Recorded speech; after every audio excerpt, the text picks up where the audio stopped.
It is Tuesday. It is 5 o'clock our regular time. This is Why Libertarian. Usually I have a big song and dance at the beginning, but screw it. I got two amazing guests today. I'm just going to throw them both into the feed. If you don't know who these people are, you've been living under a freaking rock. I got Shane Hazel with me and Adam Kokesh. How are you guys doing this evening? Wonderful. Thanks for making this happen, Matt. It's gonna be a lot of fun. Yeah, appreciate it, Matt. Looks like you've been getting some sun, Shane. Have you been doing some outdoor work? Some manual labor. Yeah, working my ass off, man. I got a house that's about a day or two away from getting the CO on it, man, and I've just been 24/7. Oh, wait a second. Did you say CO as in certificate of occupancy, as in you are asking government permission to live in your own home that you built yourself? Is it also ironic that CO stands for commanding officer? Is that and conscientious objector? Yeah. As some of us don't figure out in time. Yeah. Oh. You got two right here, that's for sure. Yeah, no, it's embarrassing almost to like look at to take credit and be in the spotlight as much as, you know, loudmouths like Shane and I get to be, when it's guys like Aaron Wattada, the first officer to refuse deployment to Iraq. It's people like Chelsea Manning who have taken the real risks and speaking out while still on active duty. You know, jerks like Shane and me are like just the assholes going in like Captain Hindsight. We shouldn't have done that. Yes, yeah, I can. Yeah, okay. Learn from my mistake. Captain Hindsight to the rescue. Look, if you don't learn the lesson, that's the real travesty, right? So at least you got one foot in the game there. Well, Shane, where are you building a house, and under what circumstances that you have fallen into this unfortunate position of asking government for the privilege of living in your own home? Well, it's in North Georgia. It's probably about as specific as I'm going to get. Cherokee County. I'll give you guys Cherokee County. And yeah, it's just one of those things where we've expanded our family and we had to get some new digs. And I knew this shit was coming. And I was like, we're getting the hell away from everything. And we're out in nature. We've got some land to start cultivating.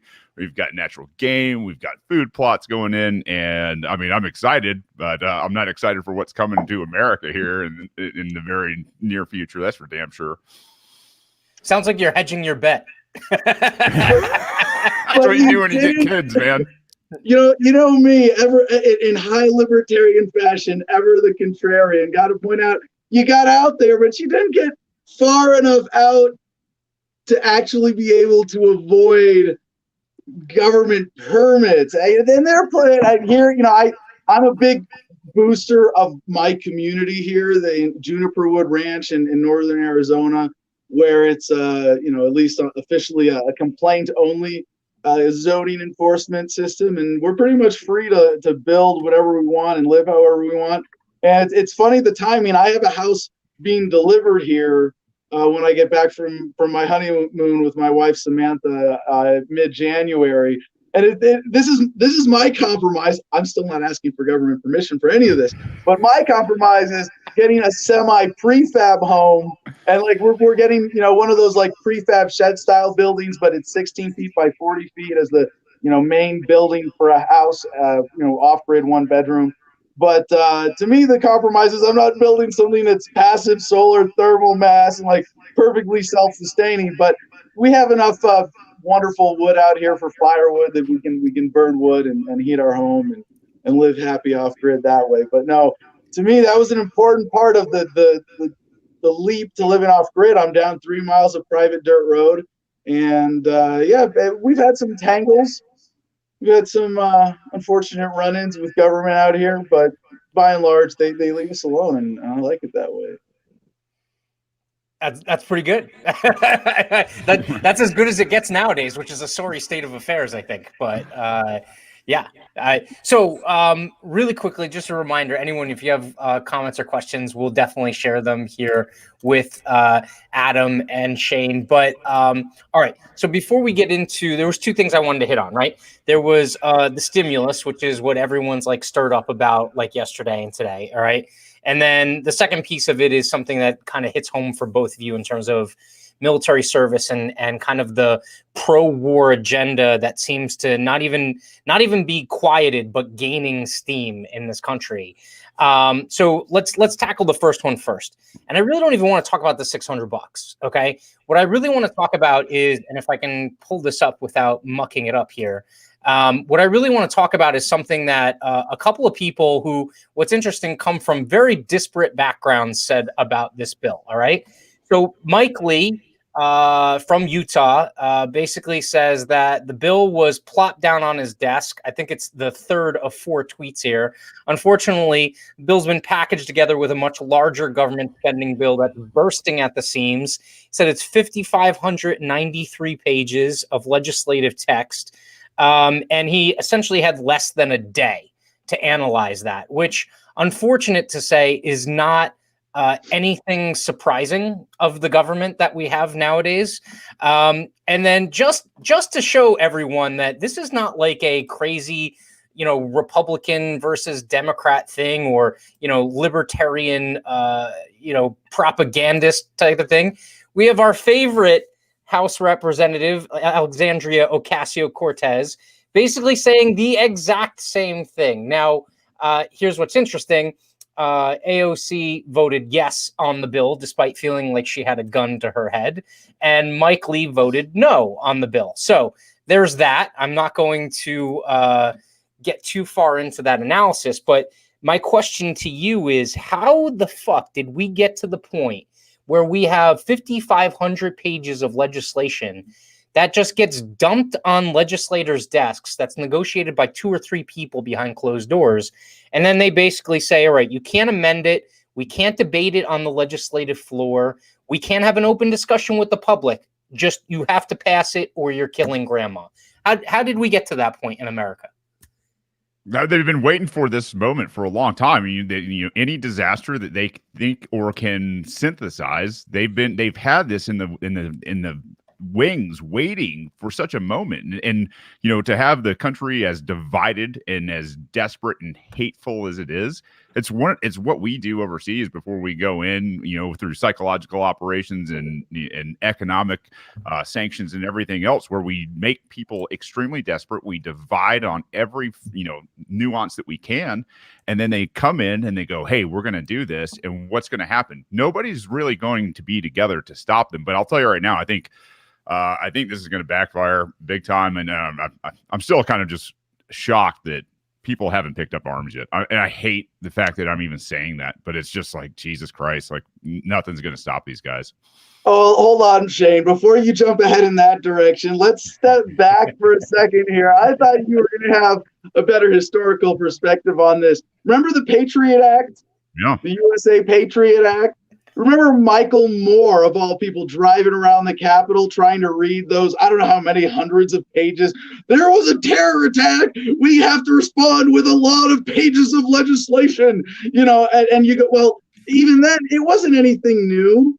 We've long crossed some, whatever imaginary line, arbitrary point you want to draw between, a sort of, I want to say honest, semi-transparent government, but it's been a long time before we've been anywhere near that. But where even bills were considered as like straight up bills. Are we doing this? Are we doing this? Can we have an up and down vote on this or that? No, we're going to do horse trading and backroom deals, and we're going to shoehorn this in and that in. There's stuff about copyright and digital, like that. My producer was worried about this, and I kind of calmed him down, where he was concerned that anybody now, like what we do on Adam versus the Man, 5 days a week, playing clips from mainstream media and other sources, just in fair use, covering the news and in the spirit and in the, following the letter of the law of current fair use, even though I don't agree with it legally, that would make us felons potentially with the new language. Like it covers so many crazy things. There's foreign aid. There's stuff that's like nowhere near related to Corona in this. And it shouldn't be a surprise. Like this is like who does our government work for? And I've asked myself this question what is the purpose of government, right? And not what does it tell you its purposes, but what is its actual purpose? And finally, I was able to sum it up as to keep the super rich getting richer at the expense of the rest of us. That's the purpose of government. And people say, oh, it's not working. Oh, bullshit. It's working extremely well and effectively, just as designed and intended. And it's really silly to get caught up in any of these narratives that ignore that fundamental fact. So when you go, oh, government is this and that, and look at the, and I think back to like when I was running for Congress as a Republican. I know it's kind of embarrassing, but Ron Paul, that's my excuse. Ron Paul endorsed and supported me because I was running as a Republican. I was that asshole running around with the Constitution going, look, the government, it lies and it cheats and it steals and it murders for the profit of its sponsors, and it doesn't even follow its own rules. Well, no shit. And then you learn, really, how did we get this Constitution? Oh yeah, an illegal coup, and come to question the premises. I hope that we can talk about this with that appropriate framework. Baseline agreement. Yeah, I mean, murderers and thieves, the aristocratic combination, as the anti-federalists call them. Like, they predicted this moment over 240 fucking years ago. And like, hey, no shit. These guys are doing exactly what they told us they were going to do. They're going to keep the aristocratic combination from feeling any type of pinch. And that's what's going on, is you see this impending banking collapse that's going to happen. And they're transferring as much wealth of these bastards as possible right now. Yeah, right. Hey, they're playing right into our hands. So, well, my optimistic description of what I'm seeing is that it's the predator class, and I think that's the super class, the elites, but those who are truly predatory, who deliberately use government and authority and their power to take advantage of everybody else. They're getting their last licks in a dying system. I hope that the lineage of psychopaths in the world, the real power players, the real several hundred most powerful people in the world, the dynasties that pass on their psychopathy from generation to generation. I'd like to think that the internet is breaking that cycle in a lot of ways, but how soon? I've been wrong about that before. Well, let me ask you this question: does it have to be a collapse? Like, I always ask myself this question: at what point in time do you know enough to hit the brakes and not go over the cliff? Oh, it could definitely, man. I love that analogy. I love telling people the difference between Republicans and Democrats is like the difference between going over a cliff at 70 miles an hour or 80 miles an hour. Which is which? I don't know, and I don't care.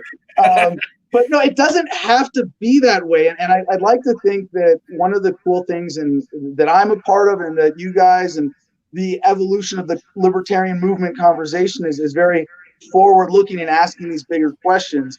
And there's a bit of collapsitarian in all of us, right? We all have this righteous desire to see, let the chips fall where they may for now. But I think it's more likely that we see a gradual transition. That we could look back at the days of 200 years ago and say, wow, we're actually a huge chunk of the way towards a voluntary society. It's kind of all about perspective. There is a phenomena of runaway modern bureaucratic governments connected with, based around fiat currencies that we see in full bloom around this coronaphobia crisis and the omnibus $900 billion compromise. But I don't predict any particular breaking points. I hope we come out of this with a positive awareness and momentum, the whole crisis of corona. But even that, I don't know.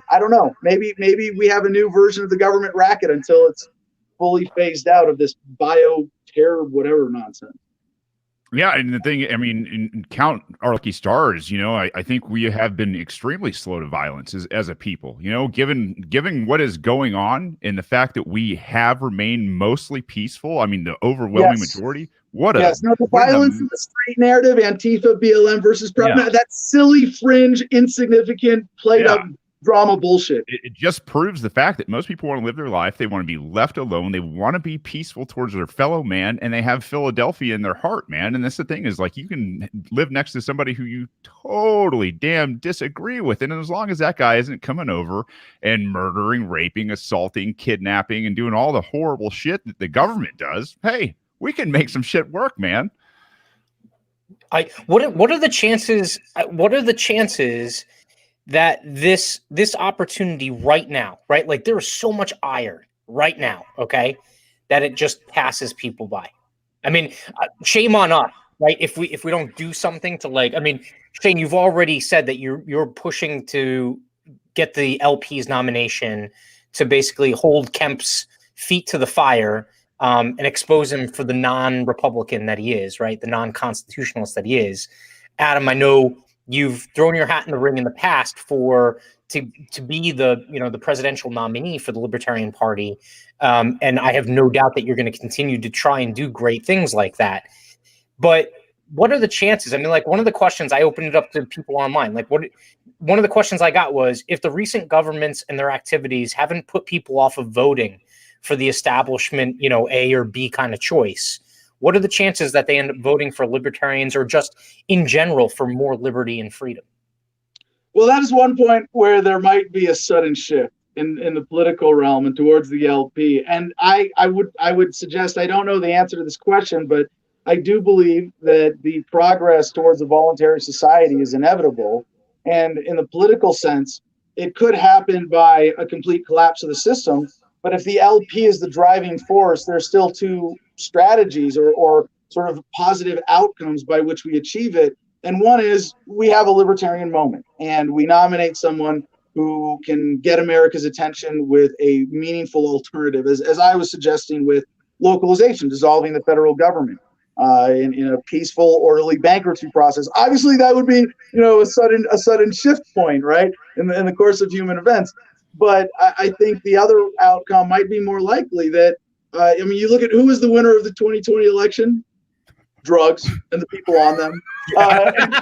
So maybe some therapists. The Democrats and Republicans our way, one issue at a time, and that's until they're largely irrelevant. It could go either way. Yeah, I mean, just take a look at Brexit, right? I mean, Brexit was one of those movements where you had a party that popped up over the summer, and by I don't know what 6 months later, they went and they actually got out of the damn EU peacefully, right? Like that's what we should be hoping for, is like a peaceful dissolution, much like that, where this is somewhat transitional and slow, where you start seeing the dollar die off. Obviously, Bitcoin is on a tear, along with a lot of the other altcoins and cryptocurrency, and I think that is a great signal that we are definitely transitioning. And hey, for the most part, we're doing it in a very peaceful manner. I think it's really neat. I think where you're going to get a little bit of contention is where you have the bureaucracies that are basically dangling the carrots for the corporations, right? That government corporate cabal, where they're trying to engineer social change in terms of how we interact, so we get the right kind of behavior out there. So that could have some troubles with banking, some travel, with jobs and things like that. But for the most part, I think we're getting to that critical mass stage where Democrats, Republicans, whatever your banner is, right? They're all starting to go, guys, hey, you're killing our fucking businesses. You're destroying our neighborhoods. We don't like what the damn law enforcement people are doing out there anymore. We got to do something that's a lot more, I don't know, productive and solutionary. I that's what I see. So I think if you think back to your model of like what is government, and then how do you explain what we saw with the change in drug policy? I mean, cannabis prohibition has been the foundation of the drug war because of its popularity. It's I smell pot. All the ways that it makes it easy to come up with an excuse to harass people, and probable cause and drug sniffing dogs and blah blah blah blah blah. But with cannabis becoming as legal as it has, if you think of this as, oh yes, the people won, or we made this mistake and we fixed it, as if it sort of exists in a bubble, I think that misses the longitudinal story of what is government and the evolution of the racket. So I would say, and I love parroting Churchill on this, that we are now at the end of the beginning of the end of the war on drugs, and we have turned to the middle of the end of the war on drugs, and it's a different phase of gaining momentum where cannabis prohibition, like for an individual cop to fuck with you over pot, it's sort of like, I don't know, it's kind of hard for them to justify right now. And one of the things that I learned, this the beginning of the end of the war on drugs. There's been this period where we thought the war on drugs was ending, and it was really just prelude, as nationally cannabis arrests, even for possession, actually went up over, I think it was 16, 17, 18, the last years that they had decisive numbers for this, as states were legalizing. But, I live in, a recreational state. It's a, I love that term, Arizona. We're a recreational state. But with, rec legal cannabis now. And the reason that the bigger narrative is that in order for government to maintain its credibility, to maintain its racket, to protect the heart and soul of the government racket, that is the banking racket, the monetary policy racket, they had to give up the drug war racket. And we see them now still, like, and this is the sort of middle of the end of the war on drugs, where government can't really, you don't hear politicians saying, well, we really need to make sure that cannabis is illegal because it's corrupting our youth or whatever other, it's just not anymore. And I think as we evolve, as we learn more, we sort of scrutinize one element after another of the government racket. They're all going to fall away one way or another. And hey, we ended the war on drugs effectively at this point without really electing very many libertarians. Yeah. Well, I think that's also kind of something that pushes back that narrative that a lot of people think that you have to engage in the traditional political, platform or venue in order to be successful. It's not true, right? Like, there have been fantastic changes in just governance around the world that didn't necessarily require a series of elections. If anything, go ahead, Adam. But if anything, the series of elections followed the movement, right? Like, that was something that it was like almost like the confirmation of what happened. I think someone asked today, like, how dare you, not pay or threaten to not pay your taxes by saying that they're unconstitutional? Shouldn't you vote someone in first, right, and then get them to change the laws? And my response was, well, if it's unconstitutional, it's actually on the people of the United States to push back before a politician even acts. Like, everyone has been almost like brainwashed in this idea of asking permission first. And you know why? Like, business people are fantastic from the standpoint of a lot of times they don't ask permission, right? Like, I know, Shane, you're in like a sales and a business development role. I don't know, Adam, have you ever kind of been like in a salesy environment? I mean, like, I know you're kind of like do a little bit of marketing, but right? Never directly. Well, I mean, salespeople don't ask permission, right? And they ask for the business. That's what they do. And when someone says, "Oh, well, you didn't kiss the ring" or something like that, they go, "Oh, excuse me, I'll figure out another way in order to get it." But they don't walk on eggshells, most of them. Like, they actually go out there and they try and hunt and gather and kill and get whatever they can, right? I think it's kind of a groupthink cultural thing that has to be broken. I worry that as libertarians we get too mired in the like, well, Shane is fantastic about this. If I ever need to quote anyone like on the Constitution and Declaration of Independence, I'm quoting Shane. It's not even going to be a primary source, right? But like, we don't necessarily have to go like chapter and verse. We just basically have to say like culturally and draw a parallel. Like, does that kind of make sense? I know I'm like kind of rambling, but like, it almost makes sense that you have to make the human connection before you make the logical one. Well, to your first point, now all that, the asking permission, right? Well, I mean, hell, you go to compulsory indoctrination from the government from the time you're 5, and you have to ask to go to the bathroom. I mean, literally, John Taylor Gatto, man, God bless that guy in his work. But I mean, you're a number. You come in, you sit where they tell you to sit. You can't even sit with your friends. And the ripe old age of 5 years old, you're going to sit there and tell kids to sit down, shut up, be quiet, and ask to go to the bathroom or talk or anything. I mean, it's insane. That's where it comes from. The instant obedience to orders and all that kind of stuff. Like, that's it. I guess my message to everybody who's in the Libertarian Party and who's fighting for liberty, whether I don't care if you're Libertarian, Republican, Democrat, is don't try to be like these fuckers. Don't try to be like them at all. Don't try to fit in their game. Don't try to do politics like them. Don't do any of that. and definitely don't ask permission. Just go damn do stuff. If people get pissed at you, you got to be okay with giving zero fucks about what they think. Yeah, whatever you do, don't ever ask for a certification of occupancy from any government agency whatsoever.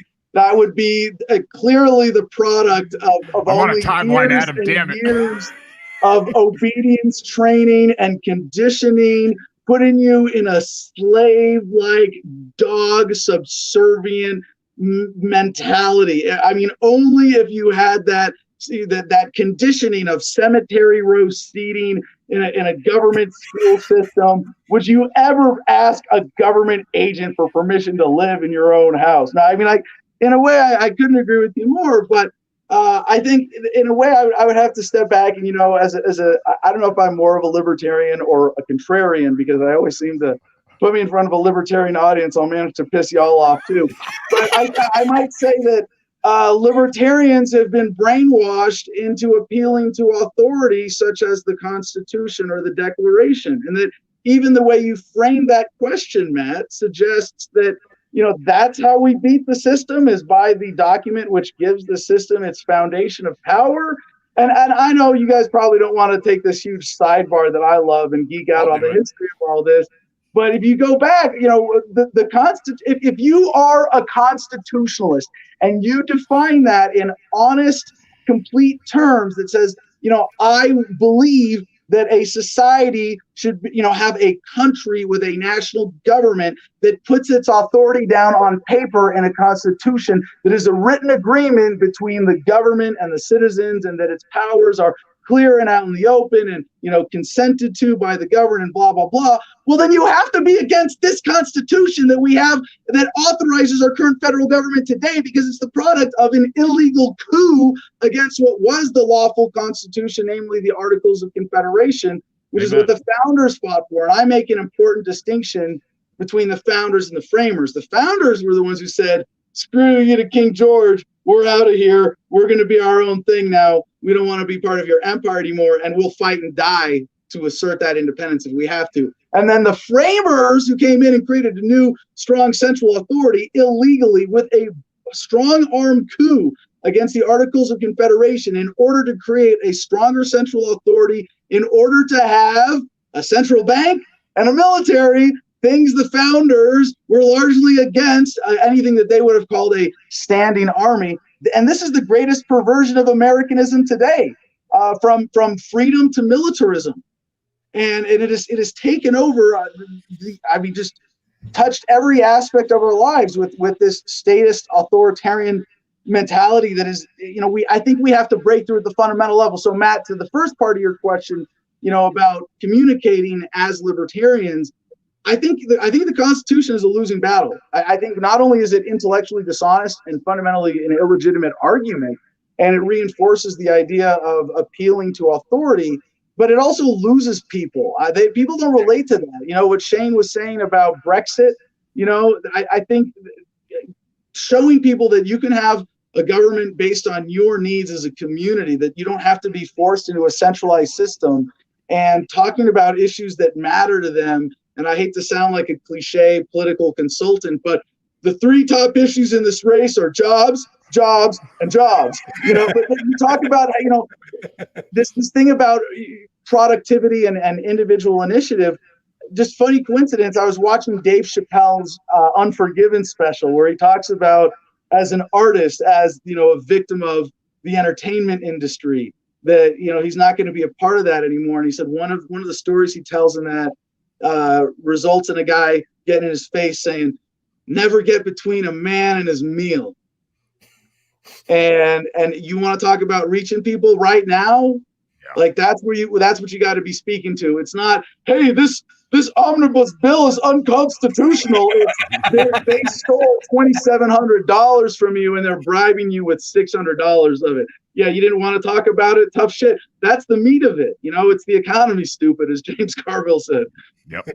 Yeah, and I will say this about the Constitution. I was a constitutionalist. I was like, hey, man, if we could just get back to the Constitution, right? It's like, no, you can't, and it's dumb, because you go down the anti-federalist path, you go down Lysander Spooner, and you see what it is, And you see that it was absolutely the coup that Adam mentioned. And I think, Standing Armies is 24 and 25 of the Anti-Federalist Papers.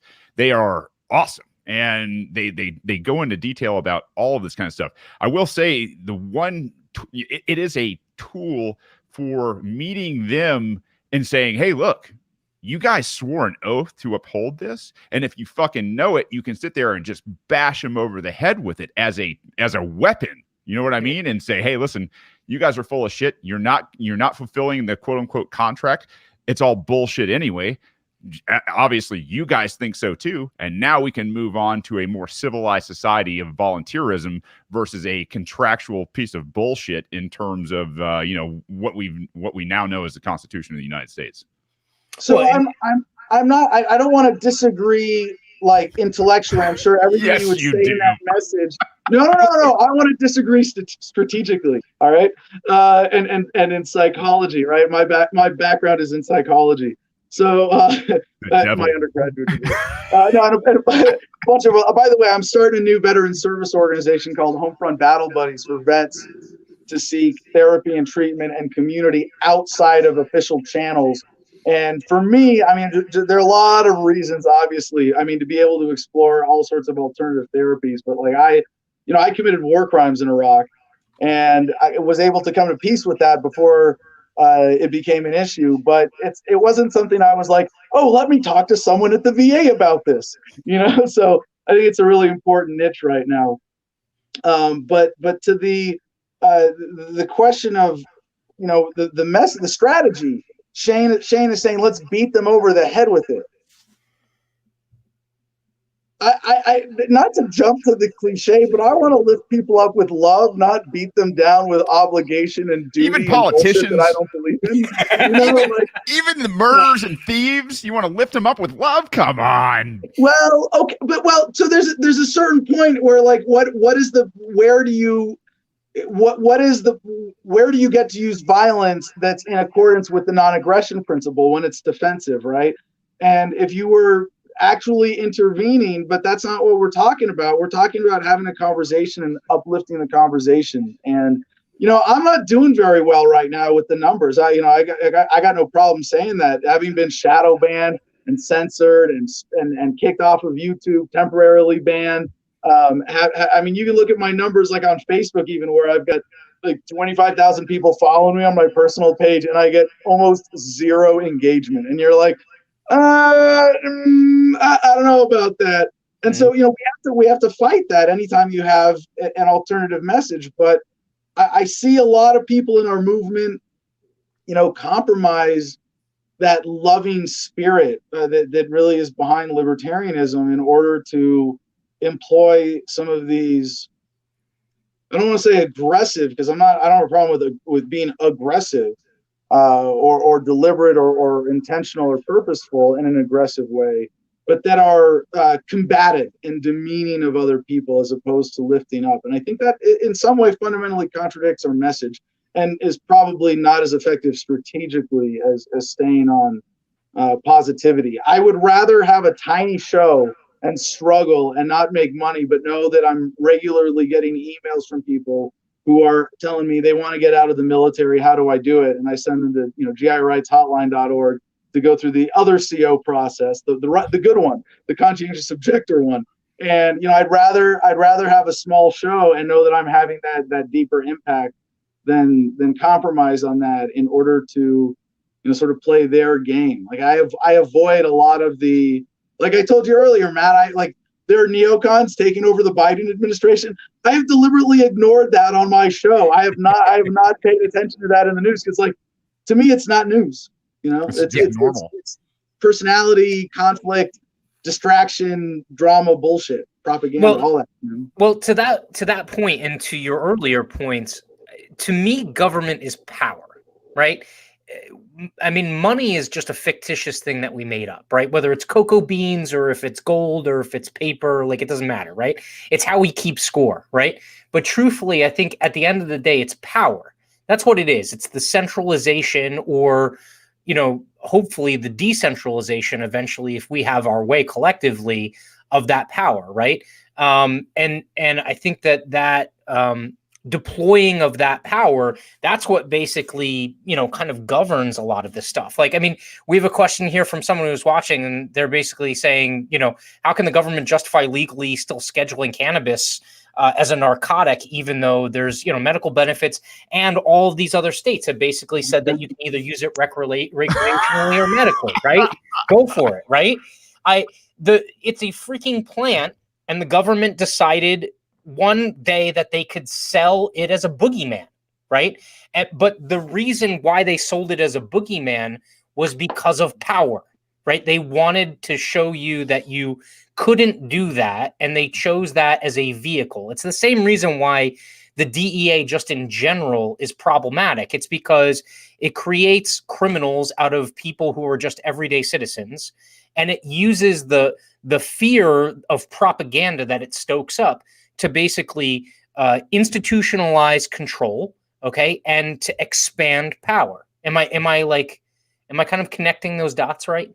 I thought it was all really driven by well-intentioned bureaucrats who just wanted to save white women from the romantic advances of black men. Is that it's in love before they jump out of windows?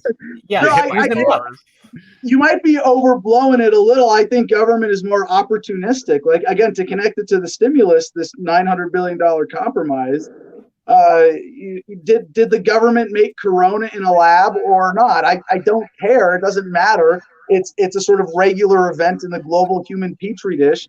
Drugs are a part of the human experience. Can government scare people about them and rip them off with it? Yeah, I kind of disagree with your simplistic explanation of government as power that way, because it's a very particular kind of racket we're talking about.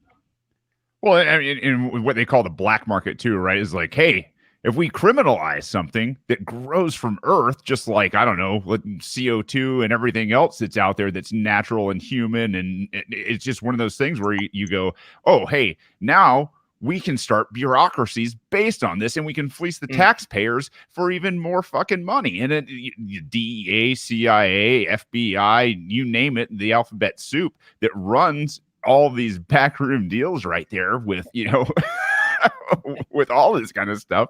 That's exactly why they criminalize this, is so they have the corner on the market of all this. It looks pretty good, Adam. What do you got there, buddy? I can smell it from here. Oh, I'm so glad we're off subject on this interview.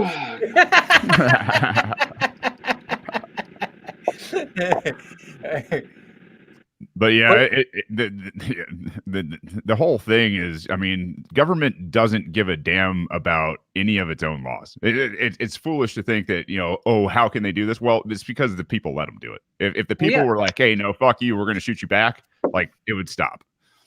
Yeah, but so that's also the question, I think, where the two of you align, right?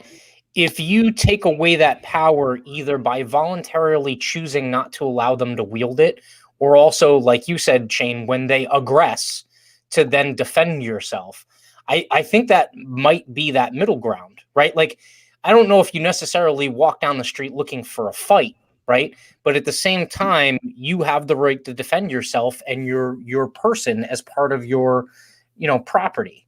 So I think that's the answer.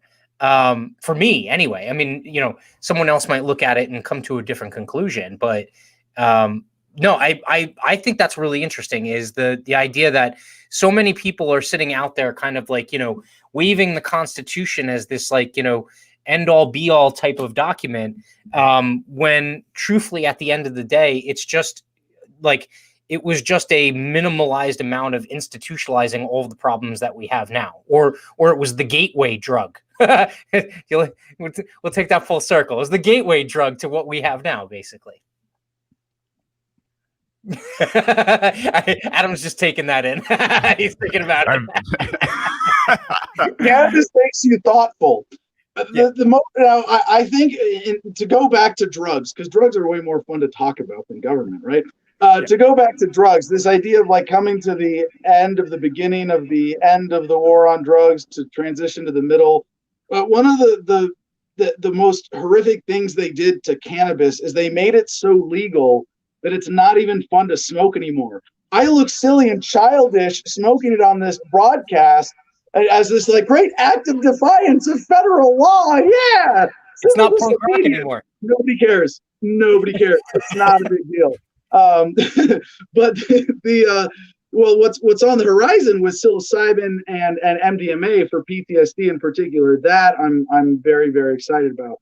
But there is really one dangerous side effect to cannabis that we have yet to fully realize. And this is going to have major consequences when it gets out as cannabis is more legalized.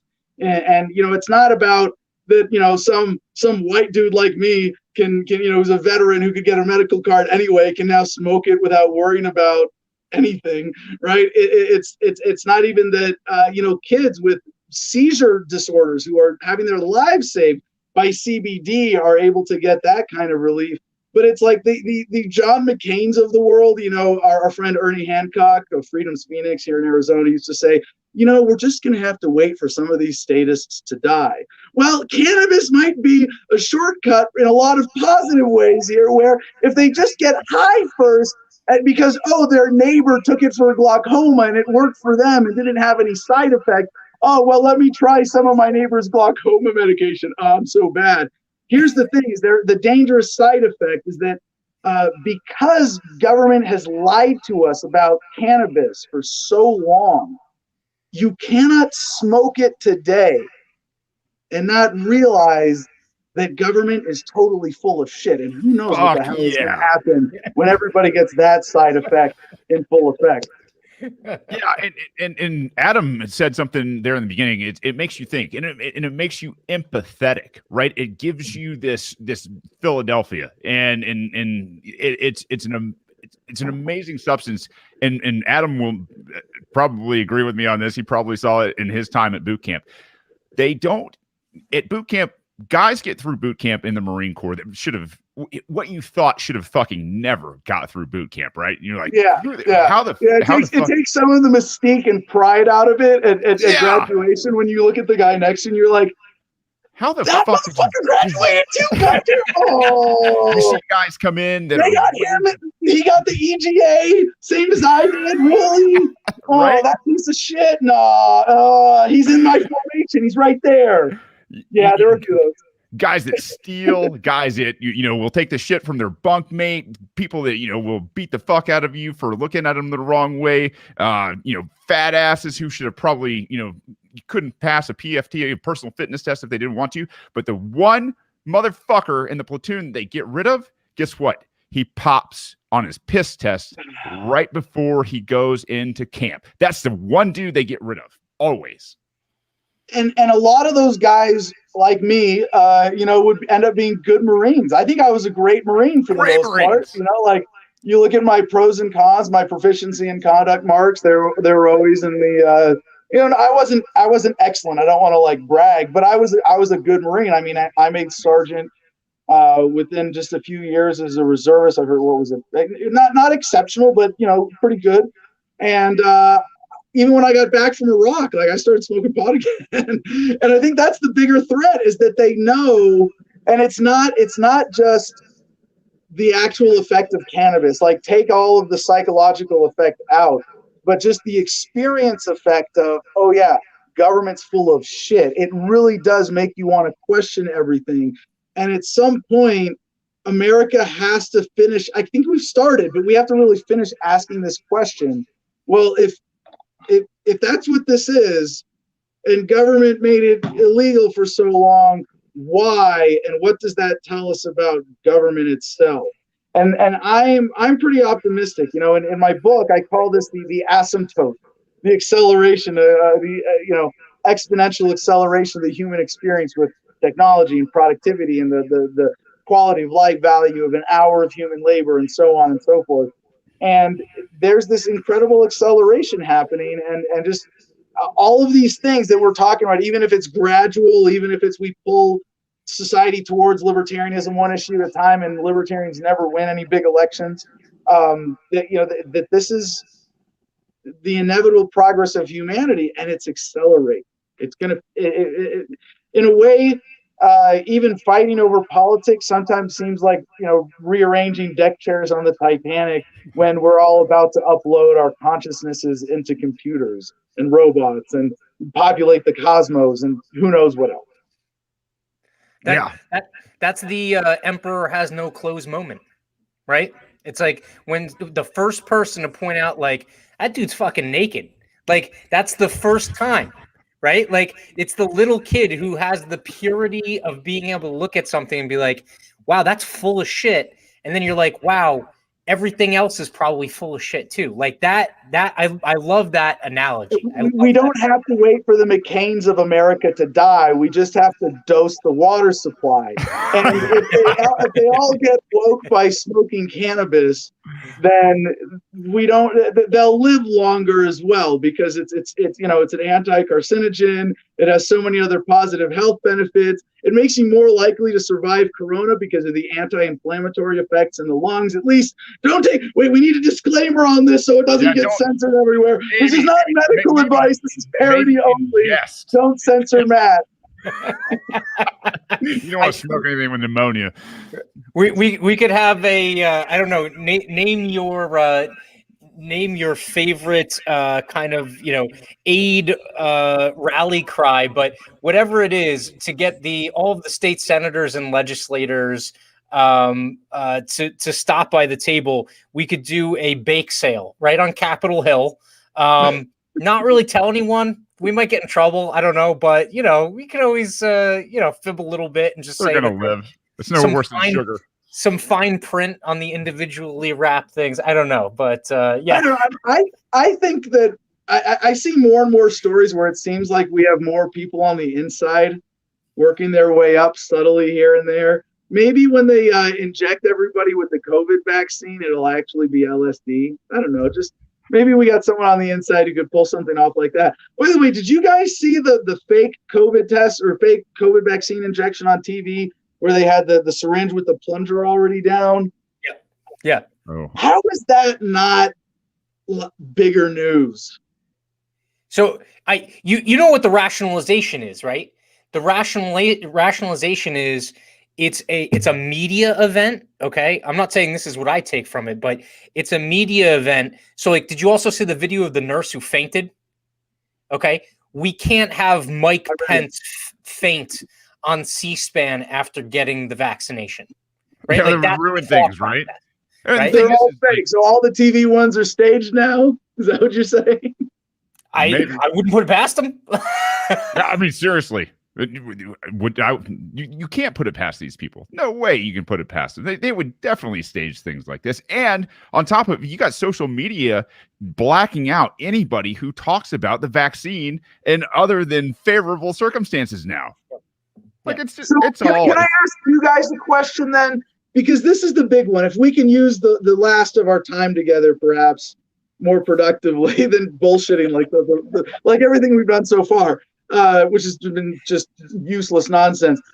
There's one I've gotten to say I told you so a lot lately. There's so many predictable arcs of obvious momentum that as a libertarian you can see through and go, yeah, that's where that's going. But I was off about the momentum of this thing. It's gotten more than I thought. It's going longer and stronger than I thought. And the big question I've never been able to answer is, are we coming out of this episode with positive or negative momentum for freedom? As in, does government have a new template? Is this bioterror statist reality now what we live with until collapsitarian fantasy occurs? Or is it going to be that we have a greater awareness and that there's so much civil disobedience, right? Like everybody is a civil disobedience activist because you literally can't follow all the rules right now. You have to choose which ones you're going to break.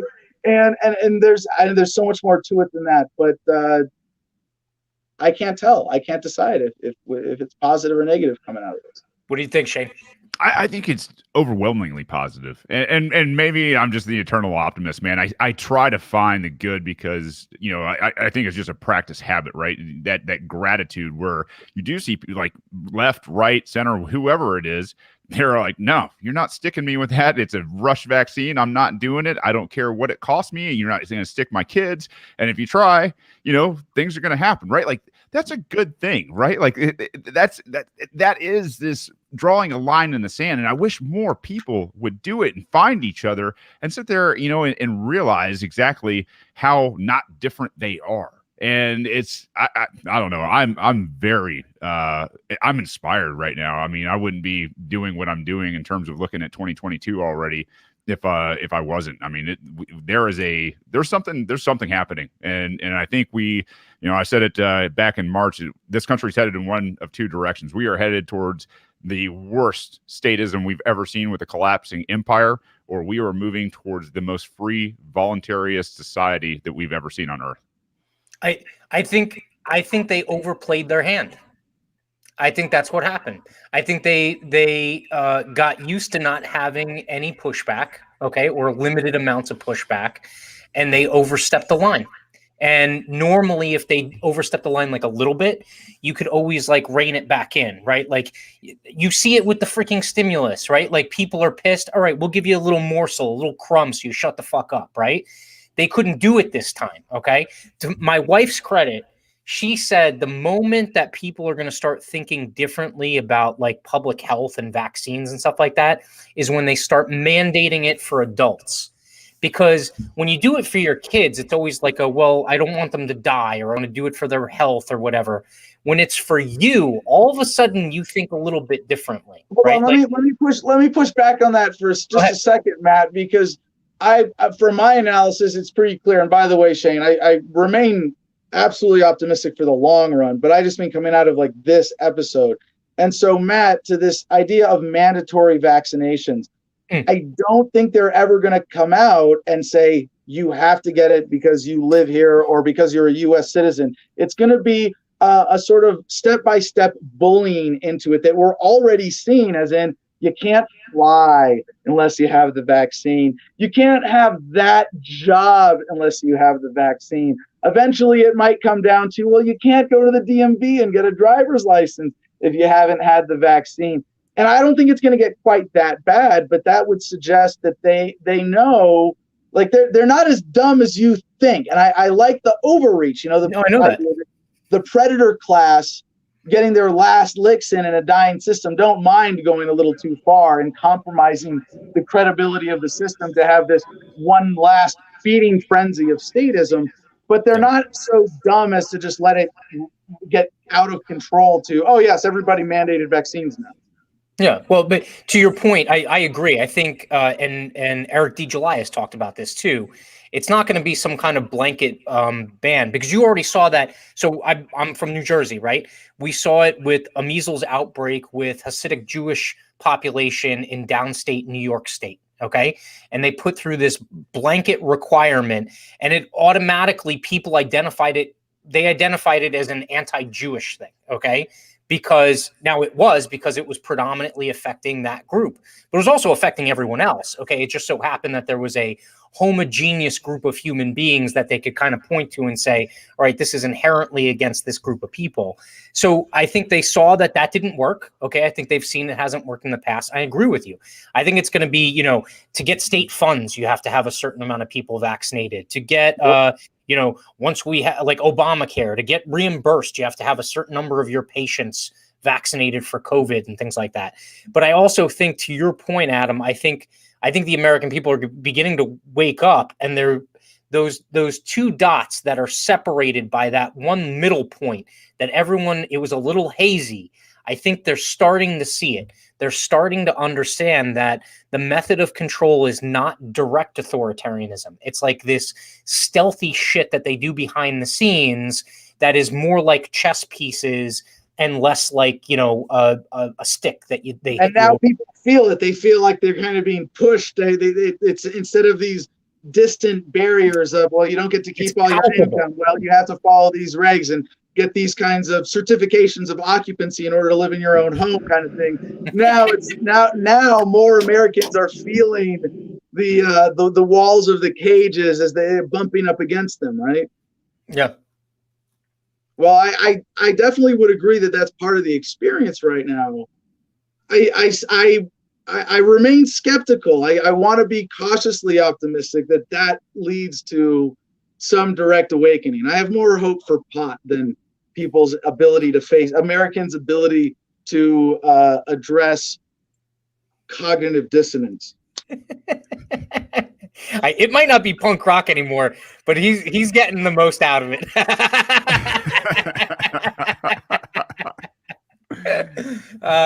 Well, so I'll give you the final. I'll give you one final word, Shane. I know I want to be respectful of your time. I'm going on almost an hour here. I'll give you a final word on that, and then just let everyone know how they can find out. Look, I think I'm taking a pilgrimage down to Georgia to knock on some doors and phone bank for you in a little while. Definitely let people know how they can connect with you and find out more about you and kind of, what you stand for. Yeah, appreciate it, man. I am seeking the Republic. Jeez, boy, the Libertarian. Yeah, I know, right? We're taking it back. The Libertarian governor nomination here in Georgia. God damn it! I know, right? At any rate, yeah. So you can go on my website and support the show, radicalpod.com. You can find links to Patreon and everything else there. Really, that's all we're asking for, support going into the new year. Obviously, we can't raise funds or anything like that until we are the nominee anyway. So you guys just go out there, support the channel. And Matt, I appreciate everything you're doing, buddy. No, I appreciate you taking the time. Everyone needs to follow Shane Hazel on Twitter. His Twitter account is on fire. It's on fire. You got to. And Adam, where can people find out more? Look, every single day I have to go to work. So there's certain things I got to do during the day, but usually if I get some downtime, I'm sitting there watching Adam versus the Man. But let people know where they can connect to and get some more info. Wait, work? Like you still have one of those old school status job kind of things? Okay, all right. I'm sorry. It's always. I own the company, and when I walked away from the business that I was an employee of 3.5 years ago, they looked at me like I had 5 heads, like I was a dead man walking. Right? So you know what? I'm sorry to cut you off, but the people that stir the most shit are the people that have no master. Right? Yes. They're not afraid of, the heavy coming down on them. If you don't operate your own business, you are just basically an indentured servant. In this market environment. In an ideal case, you are voluntarily providing your labor, but you know what? We've fucked it so bad that you're basically an indentured servant now. Yeah. So I'm sorry, Adam. I want to. Fair enough. Hard to argue with that. I just want to say, it's a big part of my message. Always be conscientious about your life and your freedom and how you spend your time. And one of the sections in the book is work freedom. It talks about having that conscientiousness. And so the book, I've been pimping this for years.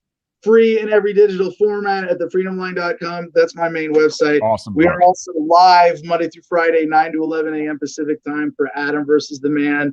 We're taking today we did a fun show today of positive news, the cutting edge of good news we talked about aliens and space exploration and the benefits of mushrooms. They're building coffins now that turn your body into mushrooms. You're not waste. You're fuel and fertilizer. And they're making bricks from mushrooms and houses. Yeah, that's just we had a wonderful show. That's why I'm kind of in a better mood than normal and not keen to talk about the evil bullshit and current events, because we had a great special episode today, just looking at positive human progress and good news type stuff. But we're off for Christmas week, and we're coming back Monday the 28th, and then I'll be on honeymoon in Hawaii, and then back here to the Garden of Freedom. So I got a lot going on with all the various projects, Homefront Battle Buddies, but thefreedomline.com, adamversustheman.com, and I want to say, if you enjoy Shane's voice or Matt, Patreon is one of the critical ways. We have merchandise too. But whatever it is, whatever you're watching, if it's this show, if it's somebody else's show, I don't care. But just know that those of us who are doing independent media like this, that challenges the mainstream narrative, that don't have big corporate sponsorship, we depend on you, an active and engaged audience. So share this show, share this episode, support Matt, support Shane. If you just wandered over here on a whim, and we're like, fuck these guys, and you're going back to your other independent media, support them more because you made it all the way to the end of this episode. So with that, yeah, peace and love, y'all. Look, I can't even conclude the show any better than that. I think I should just like turn off the lights and walk away. Gentlemen, thank you. Well, I now appreciate that this interview's over, I'm gonna go smoke some weed. I'm sorry that we stopped you. Gentlemen, thank you very much. Have a very good evening. Again, every Tuesday, 5 o'clock. Actually, stick around, y'all. In 30 minutes, I'm going to be live again with Kurt from Checkmate the State. So check that out too. Adam, Shane, thank you very much. Peace.